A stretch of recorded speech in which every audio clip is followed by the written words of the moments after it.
About the author. From 1978 to 2011, Andy Rooney was a television commentator on the program 60 Minutes. He wrote more than 800 essays, which he presented on television or in a national newspaper column.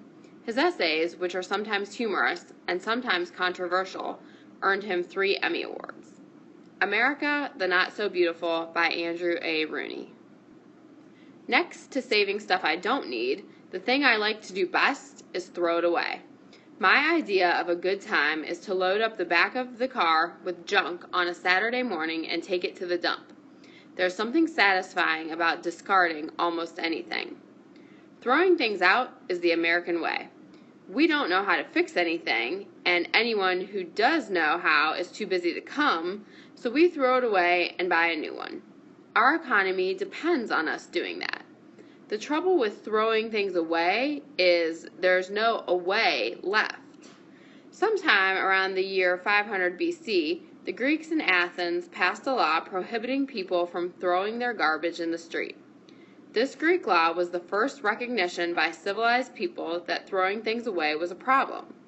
Now, as the population explodes and people take up more room on Earth, there's less room for everything else. The more civilized a country is, the worse the trash problem is. Poor countries don't have the same problems because they don't have as much to discard. Prosperity in the United States is based on using things up as fast as we can, throwing away what's left, and buying new ones. We've been doing that for so many years that 1, we've run out of places to throw things because houses have been built where the dump was, and 2, some of the things we're throwing away are poisoning the earth and will eventually poison all of us and all living things. 10 years ago, most people thought nothing of dumping an old bottle of weed or insect killer in a pile of dirt in the backyard or down the drain in the street just to get rid of it. The big companies in America had the same feeling on a bigger scale. For years, the chemical companies dumped their poisonous wastes in the rivers behind the mills, or they put it in 50-gallon drums in the vacant lots with all the old rusting machinery in it up behind the plants. The drums rusted out in 10 years and dumped their poison into the ground. It rained, the poison seeped into the underground streams and poisoned everything for miles around. Some of the manufacturers who did this weren't even evil. They were dumb and irresponsible. Others were evil because they knew how dangerous it was but didn't want to spend the money to do it right. The problem is staggering.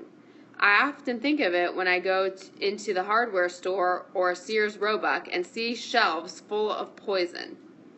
You know that one way or another, it's all going to end up in the earth or in our rivers and lakes. I have 2 pint bottles of insecticide with 3% DDT in them in my own garage, and I don't know what to do with them. I bought them 10 years ago when I didn't realize how bad they were. Now I'm stuck with them. The people of the city of New York throw away 9 times their weight in garbage and junk every year. Assuming other cities come close to that, how long will it be before we trash the whole earth? Of all household waste, 30% of the weight and 50% of the volume is packaging that stuff comes in. Not only that, but Americans spend more for the packaging of food than all our farmers together make in income growing it. That's some statistic. Trash collectors are a lot more independent than they used to be because we've got more trash than they've got places to put it. They have their own schedules and their own holidays. Some cities try to get in good with their trash collectors or garbage men by calling them sanitation engineers. Anything just so long as they pick it up and take it away.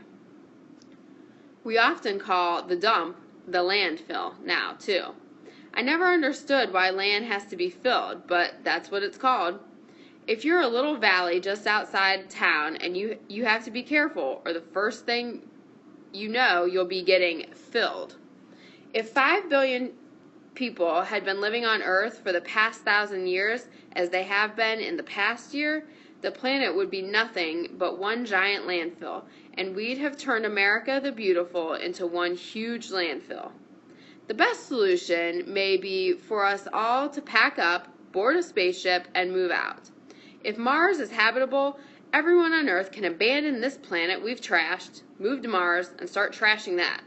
I'll buy it. It'll buy us some time.